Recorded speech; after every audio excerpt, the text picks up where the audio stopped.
मित्रांनो, आपल्या कुटुंबात एखादा व्यक्ती वयोवृद्ध झालेला असेल, आपले आजी आजोबा असतील किंवा आपले आई वडील असतील किंवा आपण स्वतः असेल, मग अशा वेळी मुख्यमंत्री वयोश्री योजनेअंतर्गत 3,000 रुपयांची मदत पात्र लाभार्थ्यांना दिली जाते.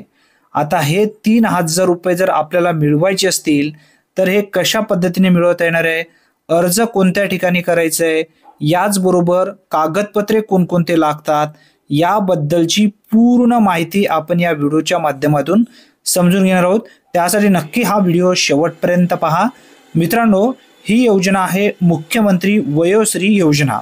आता या योजनेचे मुख्य उद्दिष्ट काय आहेत याबद्दलची माहिती सर्वप्रथम समजून घेऊया. या योजनेअंतर्गत पात्र लाभार्थ्यांच्या बँक खात्यात 3,000 रुपये जमा केले जातात. या ठिकाणी तुम्ही पाहू शकता 3,000 रुपयांचा उल्लेख करण्यात आलेला आहे. म्हणजे या योजनेअंतर्गत जे लाभार्थी पात्र होणार आहेत अशा पात्र लाभार्थ्यांना 3,000 रुपयांची मदत या योजनेअंतर्गत दिली जाते.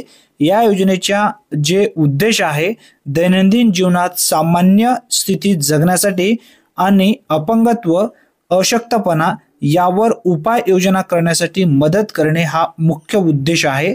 आता त्यानंतर बघा, पुढे सांगण्यात आलेली जी माहिती आहे, ही योजना राज्यातील 65 वर्ष व त्यावरील ज्येष्ठ नागरिकांसाठी राबवली जात आहे. आता यामध्ये वय सुद्धा देण्यात आलेलं आहे. किती वय असायला पाहिजे? 65 वर्ष आणि त्यापेक्षा जास्त. म्हणजे ज्येष्ठ नागरिक जर असेल तर अशा लाभार्थ्यांना 3,000 रुपयांची मदत दिली जाते फ्रीमध्ये. तुम्हाला कशाही पद्धतींची या ठिकाणी परतफेड नाही, तुम्हाला फ्री स्वरूपामध्ये ही मदत दिली जाते. आता अर्ज करण्याची जी पद्धत आहे किंवा अर्ज करण्यासाठी जे डॉक्युमेंट्स आहेत याबद्दलची माहिती समजून घ्या. आता अर्ज कोणत्या ठिकाणी करायचा आहे? सामाजिक न्याय व विशेष सहाय्य विभागाअंतर्गत अर्ज करता येतो. आता हा अर्ज जर आपल्याला करायचा असेल तर सामाजिक न्याय व विशेष सहाय्य विभागाअंतर्गतच अर्ज आपल्याला करता येतं.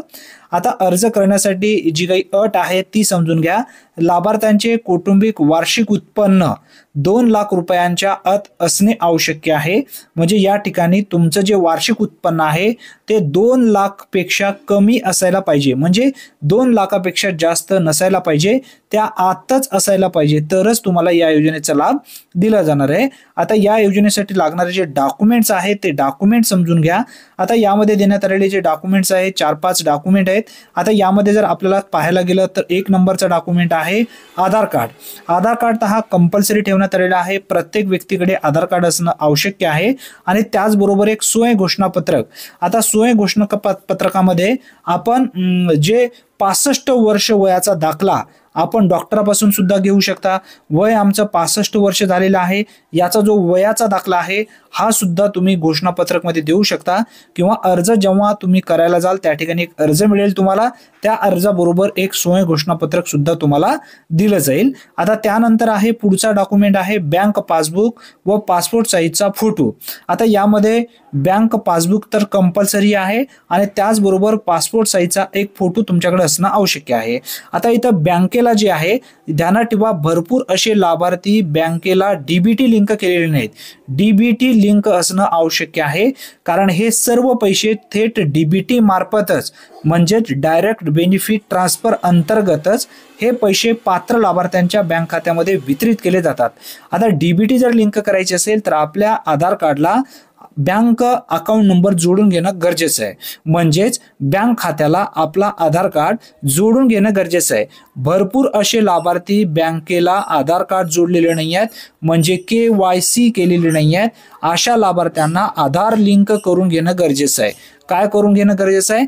आधार लिंक जर झालेलं असेल तरच तुमच्या बँक खात्यामध्ये हे पैसे येणार आहेत. आता त्यानंतर आपण पुढे समजून घेऊया. आता या योजनेसाठी लाभ अधिक माहिती जर आपल्याला पाहिजे असेल तर या योजनेचा लाभ घेण्यासाठी व या योजने माहिती करण्यासाठी डॉक्टर बाबासाहेब आंबेडकर सामाजिक न्याय भवन सहाय्यक आयुक्त समाज कल्याण कार्यालय नांदेड.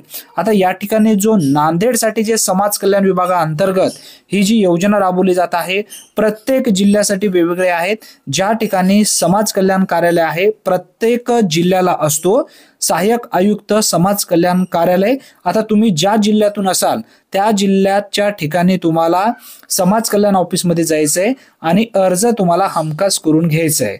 आता बघा या ठिकाणी काही टोल फ्री नंबर सुद्धा दिलेले आहेत प्रत्येक जिल्ह्यानुसार। आता अशा पद्धतीने तुमच्या कुटुंबातील एखादा व्यक्ती वयोवृद्ध झालेला असेल, 65 वर्षापेक्षा जास्त वय जर त्यांचं असेल तर प्रति या ठिकाणी वर्षासाठी 3000 रुपयांची मदत एकदम फ्री मध्ये दिली जाते। मोफत दिली जाते, ध्यानात ठेवा, मोफत दिली जाते। भरपूर असे लाभार्थी या योजनेचा आतापर्यंत अर्ज केलेले नाही आहेत, अर्ज नक्की करून घ्या। आपल्या प्रत्येक जिल्ह्यासाठी ही योजना सध्या सुरू आहे। समाज कल्याण विभागाअंतर्गत ही योजना राबवली जात आहे। या योजनेमध्ये इलेक्शन पूर्वी प्रत्येक तालुक्यातील आमदारांच्या मार्फत सुद्धा अर्ज भरून घेतले गेले आहेत। भरपूर असे लाभार्थी पात्र सुद्धा झालेले आहेत। जे लाभार्थी पात्र झालेले आहेत अशा लाभार्थ्यांच्या बँक खात्यामध्ये 3000 रुपये जमा सुद्धा झालेले आहेत। आता ज्यांचे हे पैसे जमा झालेले नाही आहेत अशा लाभार्थ्यांचे सुद्धा लवकरच जमा होणार आहेत। जर तुम्ही अर्ज केला नसेल तर लवकरात लवकर अर्ज करून घ्या।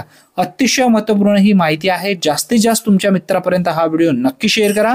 चॅनलवरती जर तुम्ही पहिल्यांदाच आला असाल तर नक्की चॅनलला सबस्क्राईब करून ठेवा, कारण प्रत्येक योजनेबद्दलचे अचूक अपडेट सर्वप्रथम तुम्हाला मिळत जाईल। धन्यवाद। पुन्हा भेटूया नवीन व्हिडिओमध्ये नवीन माहितीसह। तोपर्यंत जय हिंद, जय महाराष्ट्र।